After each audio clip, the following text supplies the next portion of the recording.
मित्रों, मेरे YouTube channel शाश्वत सनातन धर्म ज्ञान में मैं चंद्रकांत मिश्र आपका स्वागत करता हूं।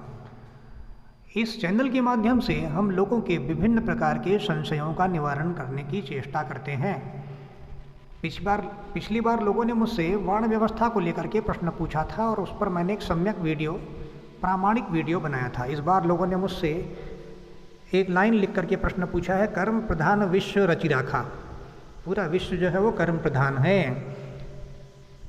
इसको आप डिफाइन कीजिए, इसकी व्याख्या कीजिए, लोगों ने कहा। तो मैंने विस्तार से इसकी व्याख्या की है और मैं आपको बहुत ही सुस्पष्ट रूप से बताना चाहूँगा कि कर्म के पहले जन्म है।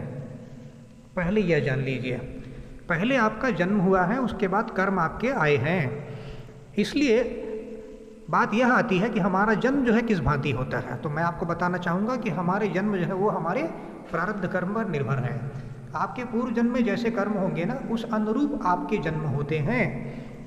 और इस बात की व्याख्या आपको भगवत गीता में मिल जाएगी, जहाँ भगवान बोल रहे हैं कि यम यम वापी स्मरण भावम त्यजन्ते कलेवरम तम तमे वैति कौन्तेय सदा तद्भाव भावितः।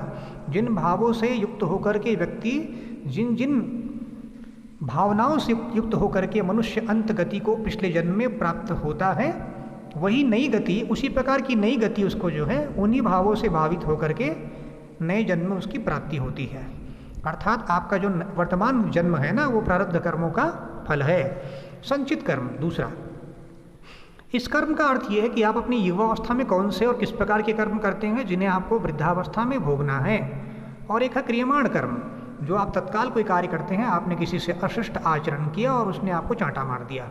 ये तीन प्रकार के कर्म हैं, तीनों के सामंजस्य से आपको फलों की प्राप्ति होती है। इसलिए आप कर्म को जो है केवल एक प्रकार से तौलने की चेष्टा ना करें, ठीक है। जैसे मान लीजिए मैं एक व्यक्ति हूँ और मेरी पत्नी 2 माह के लिए अपने मायके किसी कारण से चल देती है और मुझे उनके स्थान पर भोजन बनाना पड़ता है 2 माह तक, तो अपने कर्म के अनुसार मैं रसोइया नहीं हो जाऊँगा। लगातार मुझे अपने वस्त्रों का प्रक्षालन करना होता है लगातार 2 माह तक। तो इसका अर्थ ये नहीं है कि मैं उस वर्ण विशेष का हो जाऊंगा, ठीक है। तो कर्मों की व्याख्या बड़ी सूक्ष्म है श्रीमान। और मैं अब गीता में आता हूँ, जहाँ पर भगवान अर्जुन से बोलते हैं कि स्वे स्वे कर्मण्यभिरतः, अपने अपने कर्मों में व्यक्ति अनवरत रह करके संसिद्धिम लभते नरा, उसे उन कर्मों में सिद्धि की प्राप्ति हो जाती है। मनुष्य जो है अपने अपने कर्मों में लीन रह करके सिद्धियों को प्राप्त हो जाता है। अर्थात यहाँ पर कर्मों के अतिक्रमण की व्याख्या नहीं की गई है। ऐसा कहीं पर नहीं कहा गया है कि आप उनके कर्मों को कीजिए, वो आपके कर्म करने लगें। जिसका जो वर्ण विशेष है उसे वह कार्य करना चाहिए, ऐसा भगवान ने बताया है। वर्णानुसार जो है लोग अपने कर्मों को करते हैं और करके उन्हीं कर्मों में सिद्धि को प्राप्त हो जाते हैं। मेरा यह वीडियो आपको समीचीन लगा हो, सम्यक लगा हो, प्रामाणिक लगा हो, तो आप इसे शेयर कीजिए, सहभागित कीजिए, लोग लाइक कीजिए, लोगों को बताइए। और कमेंट बॉक्स में आप चाहें तो कमेंट भी कर सकते हैं। धन्यवाद। जय जय सिया राम, हर हर महादेव।